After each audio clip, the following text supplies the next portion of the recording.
Channel 26 Bangla.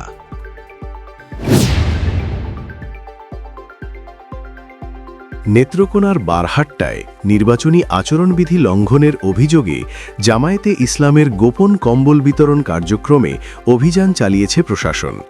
Netrokona Barhatta থেকে রিপন কান্তি গুণের তথ্যচিত্রে দেখুন বিস্তারিত।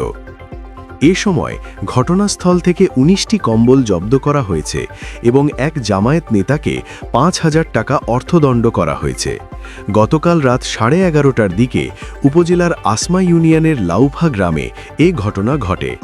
উপজেলা নির্বাহী ম্যাজিস্ট্রেট ও সহকারী কমিশনার ভূমি মোহাম্মদ সাজেদুল ইসলাম বিষয়টি নিশ্চিত করেন।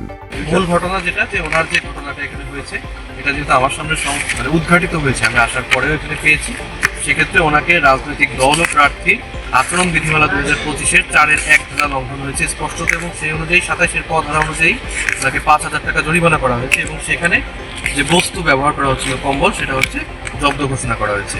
এবং এছাড়াও আরও কিছু বক্তব্য আমি অন্যদের থেকে পেয়েছি যে হচ্ছে বিভিন্ন সময় আচরণবিধি লঙ্ঘিত হচ্ছে, কিন্তু সেগুলো আমার সামনে সংগঠিত বা উদ্ঘাটিত না হয় সবগুলো আমার পক্ষে ব্যবস্থা নেওয়া সম্ভব হয়নি। এগুলো যিনি প্রতিকার চান তিনি হচ্ছে কমিটির কাছে, যদি হচ্ছে যে তদন্ত কমিটি রয়েছে জুডিশিয়াল ম্যাজিস্ট্রেটের নেতৃত্বে, বিজ্ঞ জুডিশিয়াল ম্যাজিস্ট্রেটের নেতৃত্বে, আপনারা যদি অভিযোগ দেন তারা সেইভাবে তাদের যে নিয়ম সেই অনুযায়ী ব্যবস্থা গ্রহণ করবে।